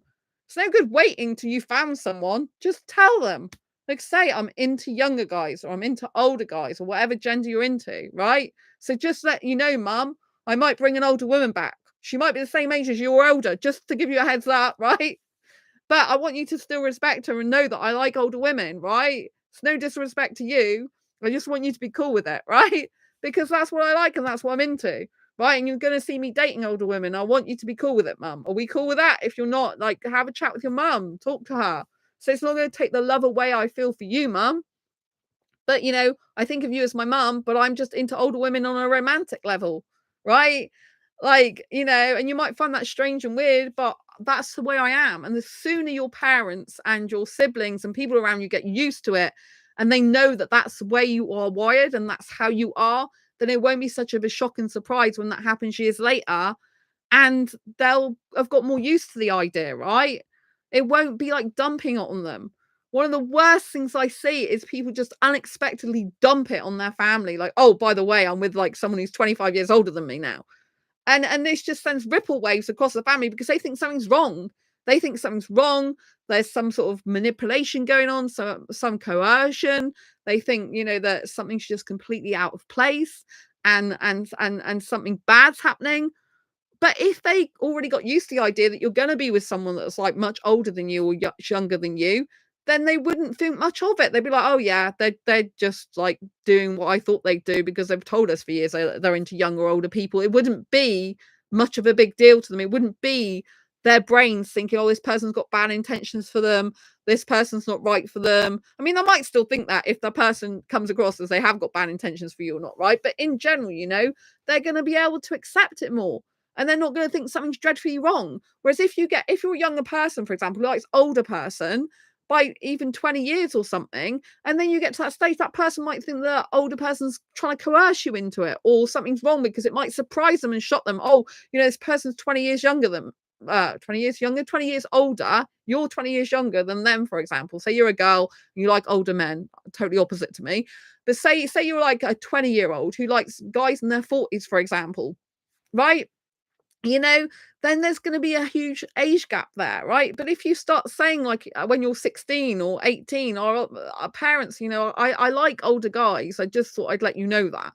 So don't worry about me if I come back with an older guy. Of course, they're going to still worry. They're your parents, right? But if they know you're into older guys and you've always been into older guys, like for a couple of years or something, they're not going to be so freaked out when you bring an older guy back because they're going to expect it, right? It's called preempting objections. Actually, this is a strategy actually that I've taken from my retail years. I used to be retail management for years, and it's called preempting objections. And what that means is you when you have like a customer and they have regular objections come up, you bring into conversation the things that would answer those objections before they've objected to it. Does that make sense? So by preempting objections, it makes the sale much easier. So in terms of relationships, if you preempt their objections to having an age gap love relationship, it makes it easier for you to have one. That's what I'm trying to say. So do yourself a big, big favor and tell your family. Similarly, I get some Indian guys that are only like British women, really. They want a relationship with a British woman, right? If you're Indian and you're in India right now and you know that you want someone abroad, maybe it's not British, it could be any, Canadian or Australian, whatever. If you know specifically like a different ethnicity, and you're always going for that ethnicity, you're not even really interested in other Indian people, like Indian women, if you're a guy, for example, then tell your family, say, look, mum and dad, just so you know, when I'm older, I'm probably going to go and travel in Europe. I'm probably going to move abroad because I'm into British women or Canadian or Australian, whatever you're into. Tell them, because that shows respect for your parents anyway. It shows consideration for their feelings. It shows maturity. So if you are a younger guy, especially who's into older women, if you're mature about it, then they'll be thinking, all right, I can see why my son might be suitable for an older woman, because he is mature and he's owning up and being accountable and responsible already for his feelings and emotions and what he really wants in his life. Right? This is really good. It means that you are setting the scene and you're setting yourself up for success, not failure. You're setting yourself up for failure if you keep hidden from your family what you truly want, if you're pretending to like an ethnicity or your own ethnicity that you're really not interested in. It will set yourself up for failure if you're not really attracted to the same age group as you. And for example, your parents are going to arrange your marriage in 5 years or whatever to someone of your own ethnicity and someone of your own age group. If you like British women that are like 15 years older than you, but yet they're going to get you married to an Indian girl who's the same age as you, what sort of miserable life is it going to be? You're just going to be going through the motions to please your parents, and you're not actually going to be fulfilling your own life. And that's what some of the people who are in different cultures don't realize. They're so integrated into their parents and what their parents want. They just live generation to generation copying their parents, and everyone's living the previous generation's life. You shouldn't be doing that. You should be living your own life. We're here in life to live our own life. Whatever ethnicity you are, we're here to live our own life. And I know this is not going to be a popular opinion. I know some people are going to be screaming, well, that's not our culture. That's up to you. You do what you want. But I'm just saying to you, everyone has their own life. You still have a choice. You don't have to do what your parents tell you to do. Bring shame upon their family, right? So you bring shame upon your family, what, 6 months, 8 months, a year? But yet you get to live your life for the next 5, 10, 15, 20, or rest of your life doing what you really want to do, right? It's more important that you do what you want to do in life for the rest of your life, and your parents eventually get used to it. Or even better, you preempt the objections. You set yourself up for success and you let your parents know from a young age that you like this. They may not like it, but if you're still living with them, they're going to have to accept it eventually. If they don't, you move out, don't you? You move out and have a life of your own. It's important you live your life for you. You're put on planet Earth as a soul and a being in your own right to live your life for you, to do the best you can for yourself, to leave your lasting legacy. And legacy doesn't have to be kids. Why does everyone think kids is a legacy? Kids is just keeping the generation going. Kids is just keeping the human species going. It's not leaving necessarily a legacy as such. A legacy, in my opinion, would be writing a book. A legacy, in my opinion, would be doing a film. A legacy, in my opinion, would be doing a piece of artwork, right? So you don't have to have children either if you don't want it. And I think that's another conversation you need to have with your parents. If you know for definite you don't want kids, but they keep going, oh, when you're older and you're having kids, you'll produce me a little baby nephew or niece or whatever, or, like I'll be a grandmother or whatever family relation you're talking. If you're speaking to a mother and a father, obviously there'll be grandpa and grandma or whatever, and so, you're going to produce me a little grandson, you know what I mean? Just nip it in the bud. Be honest, be outspoken, say your mind, say, look, I'm not interested in having kids. I know that's going to disappoint you because you keep going on about it, but I'm not interested in having kids. I got my parents used to the fact I don't want children, so they're 15 years old. 15 years old, I knew I didn't want a kids. And I asked myself back then the question, would I like to adopt? And I knew for a fact that if I ever had kids, I would do adoption, not have kids of my own physically. But I asked myself that question. I sat with that a while. Would I like to adopt? The answer is yes, if I had to have kids. But the answer is no, because I don't want kids. And I don't want that lifestyle. And I made that decision when I was 15 years old. Of course, you don't have to decide when you're 15 years old. But I'm saying, if you know you don't want kids and say you've been like feeling this way for like 2, 3, 4 years, then own up to it. Tell your parents, don't keep them hanging on. Be direct and honest and open with them. Start having difficult conversations with people to better your life in the future, right? Sometimes We have to do what's hard in life in order to have an easier life later on. Pay attention to what I just said. You have to do something hard in your life sometimes to give yourself an easier life later on. And that is a perfect example. Tell them if you don't want children, because that's going to make your life easier later on. Whereas it might be hard initially because they might not come to terms with it straight away, because they might think that they want kids in the family, right? But they might want a generational thing, right? My generation's going to end with me because I'm not having children and I'm an only child, right? But I'm going to be leaving a lasting legacy to help asexuals for years to come. My videos are here, my books, I've got more books on the way, and I still intend, while I'm alive, to help get asexuality recognised as a sexual orientation in its own right throughout the globe, so no asexual has to live in fear of ridicule ever again. My personal mission given me to by God in the universe, if you like, and that means I have to get through to heterosexuals. That's what I think I was born for. I have had heterosexual relationships. I have had sex in the past before I found out I'm asexual. I am not interested in having sex again for me personally. And so I can talk about sex, I can write about sex, but I'm not interested in having sex. And not for me personally.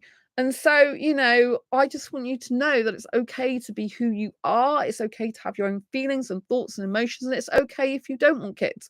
Obviously, if you're an asexual watching this now and you're fed up of asexuals saying, oh, well, I don't want kids because you're an asexual that doesn't want kids, then that's perfectly valid as well, right? Even if you want them by natural means, which some asexuals do. But what I'm saying is know yourself, know that you are valid and worthy to be you, and know that what you want matters in life. Don't go down the track of trying to people please. It doesn't work in the long term. You end up being deeply unhappy, right? And not living your life to the full potential. I don't want you to look back on your deathbed and think, I wish I'd done that, but I didn't because of what my parents would think, or what my family would think, or what my friends would think, or what my teachers would think. I want you to live your life free for you, right? That's what I want for you. That's what you should do for yourself. And the sooner you talk to your family, friends, and have those difficult conversations about what you really want in your life, including if you're asexual and haven't even come out about being asexual yet, right? If you want to have an asexual partner and you want to find someone who's asexual, come out to your family and friends that you're asexual. It's going to make your life easier. Some of your friends might know someone who's asexual. Some of your teachers might know someone who's asexual. A friend of a friend might have someone who's asexual in their circle. By talking and opening up about who you really are, you're giving yourself more options. You're raising awareness of what you want, and you're not going along with what other people want you to be and do. Because, like some family members, they might be, why are you still a virgin? Like, why haven't you settled down yet? Why haven't you got a girlfriend? Why haven't you got a boyfriend? If you're an aromantic asexual, someone who doesn't have romantic attraction or sexual attraction, and you're some aromantic who doesn't want a relationship, because some aromantics still want a relationship. If you're an aromantic that doesn't, then tell your family and friends. Be open, say, I'm not going to be lonely. I'm going to be happy because I'm on my own. It makes me content. I don't want a relationship. I don't feel good in it. It doesn't work for me, right? And they might say, well, you're too young to know. I just say, I know. It's the way I feel, right? And if you want to, have something different later on, you can still have it, but it's better to be upfront and honest about what you want as soon as possible. That way, you're actually being more respectful of your parents, more respectful of your family, more respectful of your friends, because you are opening up and being honest with them, whether they like it or not, right? Codependency is basically doing what other people tell you to do because their happiness relies on you doing what they want you to do. That's actually unhealthy codependency. So if your parents get upset and hurt and unhappy based on your actions and you're not really doing anything wrong, obviously if you're murdering people, raping people, doing disgusting stuff like that, then yes, it's gonna be bad. But I'm talking about if your preference is that you want a different type of relationship to what they'd be interested in, right? That's valid and it's fine, right? If they are not happy and they're miserable in their life because they don't want you to be with someone who's like 20 years older than you, and their happiness depends on whether you like that or not, that's codependency. In other words, their life and happiness depends on what your actions are and do. It shouldn't be like that. You're not your parents. You're free to be who you want to be, right? Codependency is unhealthy. Depending on other people to make you happy is unhealthy. Them depending on you to make them happy by your actions. And if they disagree with anything, they're miserable as a result. It's codependency. It's unhealthy, right? Sometimes we have to go against what our parents want or family. Sometimes we have to disappoint them, right? Because we have to be ourselves. And if they're disappointed in us, they're disappointed in us, right? I don't always have like people being accepting of the things I do in my family, but I still do them anyway. Why? Because I'm my authentic self. I'm not living for other people. I'm not here to people please and make myself miserable in the process, because that's what you usually do. If you people please, you lose yourself in the process, right? So if you have liked an older or younger person and you've been thinking about them for ages, like, set yourself up for success. Tell your family and friends, first of all, hey, I'm into older people or younger people, you know? Tell them if it's a 20 age gap. I say you may not like it, but I'm interested in someone who's like 20 years older than me or 20 years younger than me. Tell them, get all the shocks over. Then you can be free to live your life and date whoever you want and have a relationship with whoever you want within all that age range, really. Do you know what I mean? If it's 30 years, go for 30 years. I know some people who are guys actually like grannies, you know? They might be in their 20s and they like women who are like 80 or something. You know what I mean? There was someone in the asexual community, he's decided he's not asexual anymore, but he liked grannies. Like, I know that he liked older women. I was too young for him. He's like, you're too young for me. I like an older woman to act like an older woman, right? So he's like, I'm into grannies. I'm like, okay, I'm not a granny. Definitely not a granny, right? But yeah, so I just think, you need to set yourself up for success. And if you're in asexual dating groups and that, think about, would you be prepared to try a different age group to what you're used to? And how does that make you feel? If it cringes you out, fair enough. But if it doesn't, if it's just like, oh, what would society think of me? Like being with someone 15 years older than me. If that's what you're thinking about, then question yourself, like, why does my happiness depend on what society thinks of me? Why am I not comfortable and confident in my own skin enough to be myself? I'm too worried about what other people think. Why? If that's the case, then you have issues to deal with yourself. You have internal work to do on yourself about being confident and comfortable with approving of yourself and not needing other people's approval and validation. Right? A lot of that comes from trauma as kids. We need validation because our parents didn't validate us. Our parents didn't care in the way they wanted. They wanted in the way we wanted, sorry, them to care about us, you know? We might have had disapproval from grandparents. We might have had emotional neglect, you know? So then we look and seek approval and we seek to people saying that you're great and amazing because we didn't get that in childhood.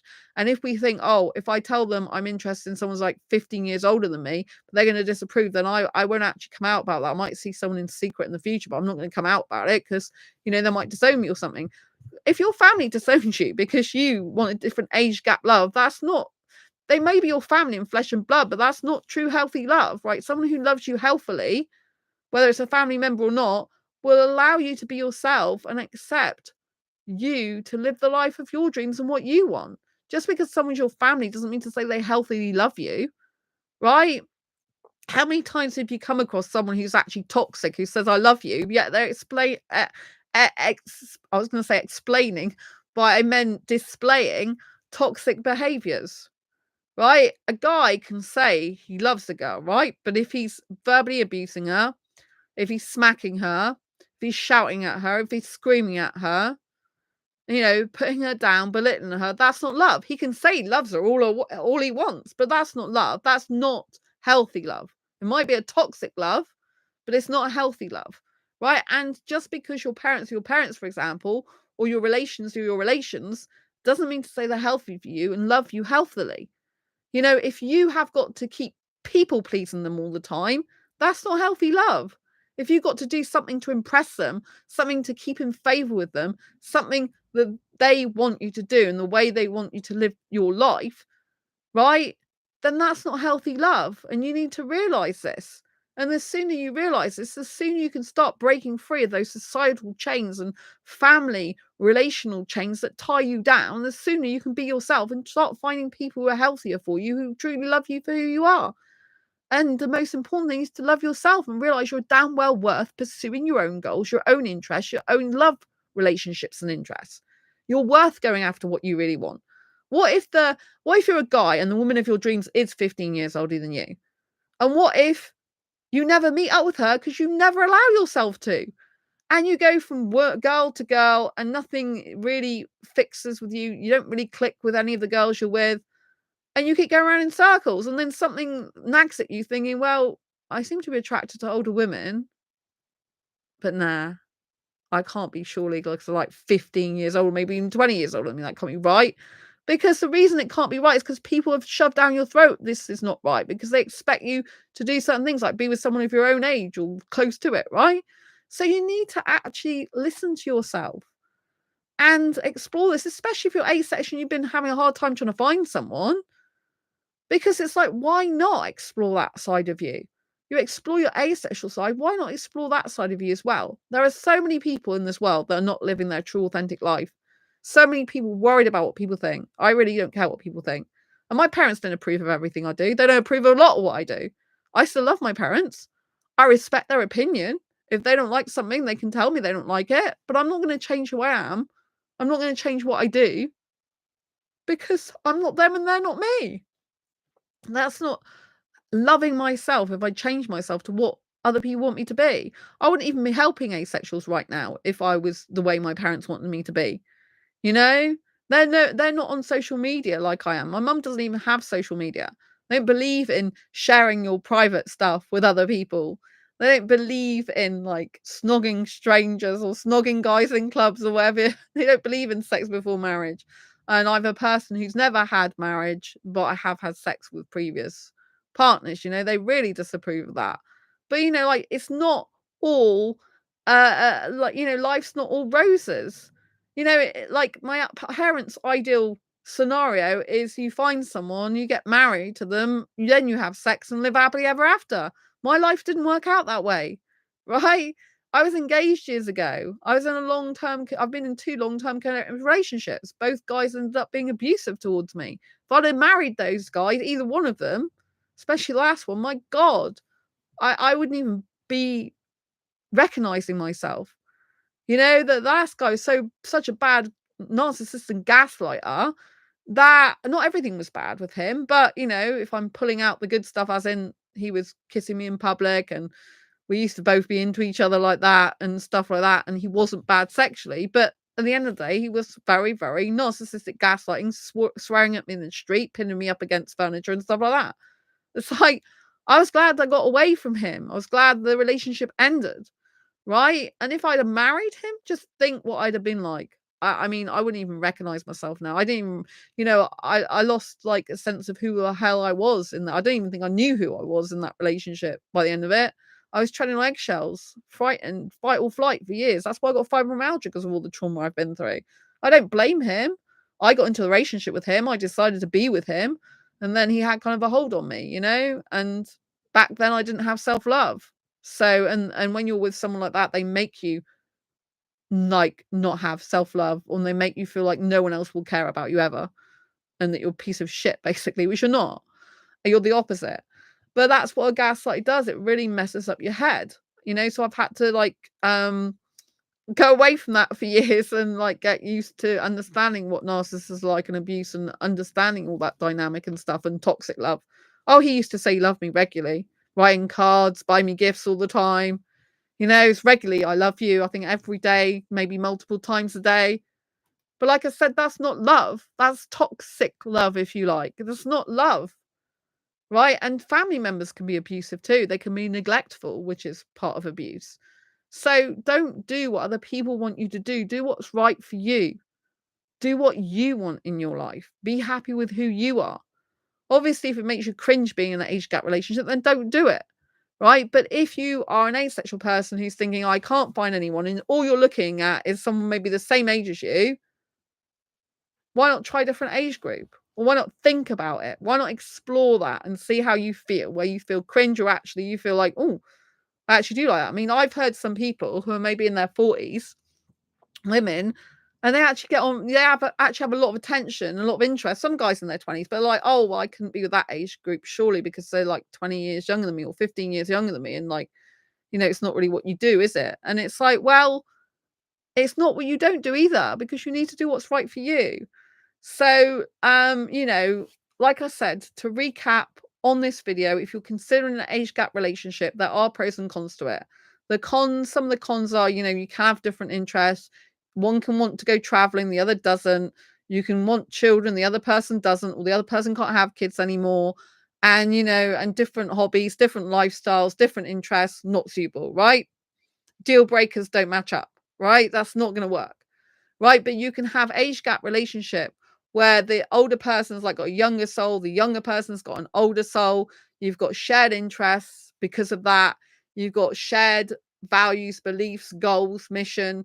Maybe the younger person likes like older music, the older person likes younger music, the younger person likes doing older stuff, the older person likes doing younger stuff, and you meet in the middle, right?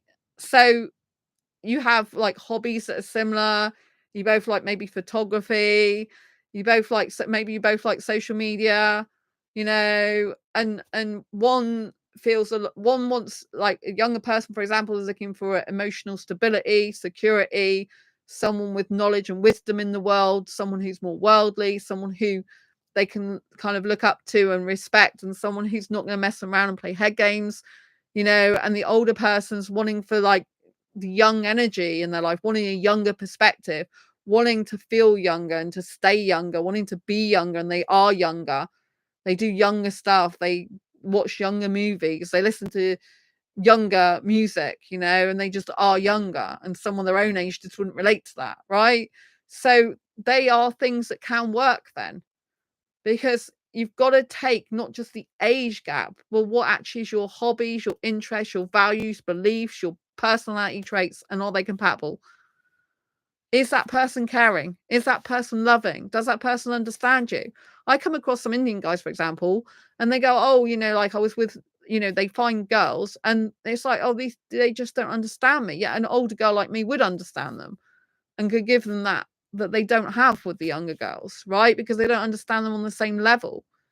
um and some younger girls do play games or just don't know what they want, right? And so a younger guy can feel like, oh, I was with a girl and she just messed me around, and what the hell she wanted is like playing mind games, and I just want to be settled with an older woman in a relationship, have some stability and like insight into life. But I personally think a younger guy's got loads of intellect to bring to the table.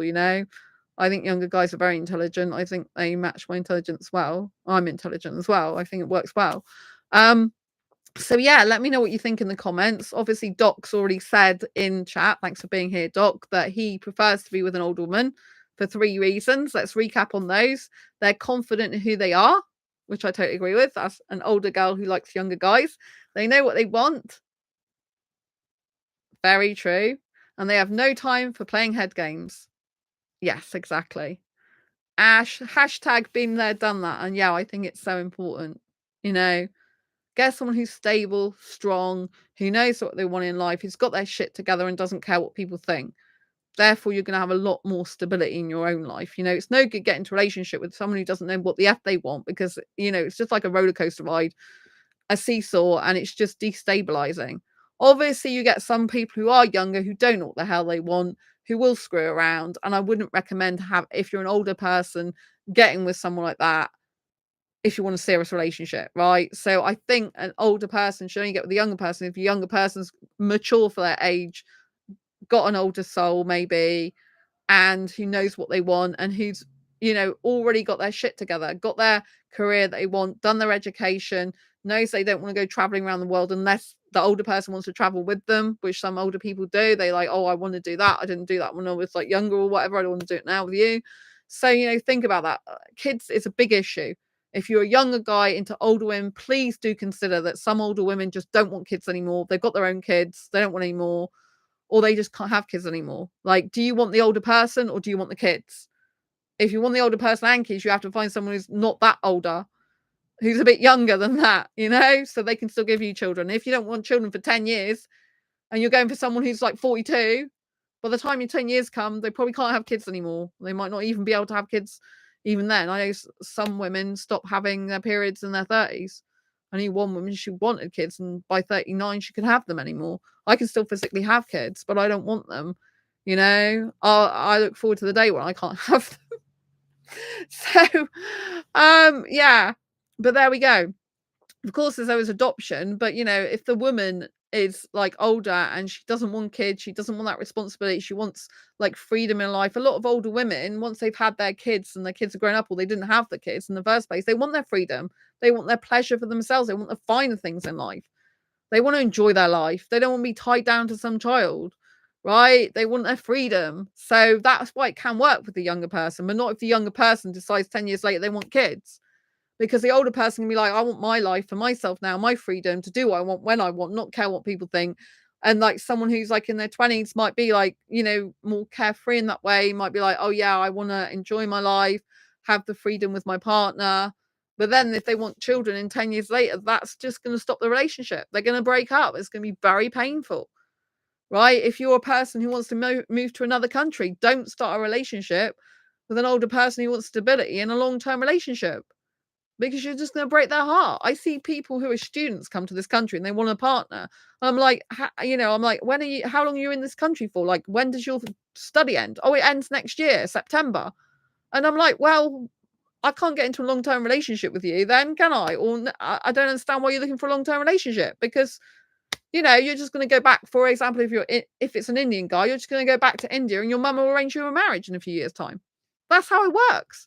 So it's absolutely pointless usually dating Indian guys from dating apps or whatever if they're just a student over here. If they're British born, it can be slightly different, but they want marriage and I don't, then that's not going to work either. And some women don't want to get married. You know, they've had this. Some women are divorced when they're like in their 40s and they don't want to go through a marriage again. They want their freedom. They want to be in a partnership, but they don't want marriage. No, I've never been married, but I don't want marriage. So you've got to take all these factors into consideration. If the woman's got her own place and she's been living on by her own for years, she might not want you to live with her. She might be happy to live separately. Are you prepared to do that? Or are you a guy that needs a woman to be by his side 24/7 and needs to live with her? Well, you need to ask yourself this. If she's dedicated to her career, how many evenings a week does that affect? Or how many days? Or when does her shifts? If she's self-employed, how does that work? How can you fit your life into hers? You know, if you're at the gym 5 days a week and she works, you know, when you're in the having your free time in the evening, how's that going to work?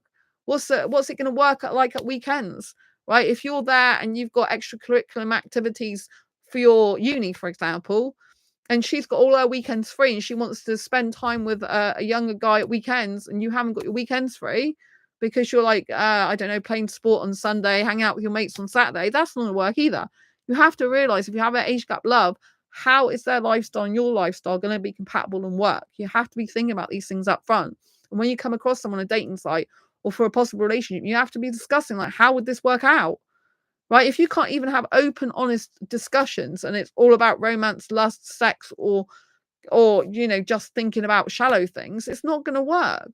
Right? The nitty gritty is sex, marriage, kids, lifestyle, traveling, point of where you want to settle down. Where do you want to both live?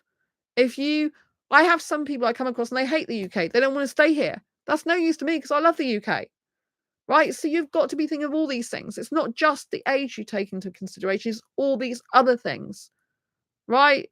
So I hope you found this video useful, helpful, and insightful. If you have, please pop a thumbs up. Really appreciate it. Don't forget to subscribe if you haven't already. Hit the bell icon. Get your copy of Asexual Perspectives, best-selling book, for more insights on asexual relationships, love, life, and sex perspectives. And thanks, Doc, for being here. I'll see you soon next video live stream. Lots of love. Take care. Bye.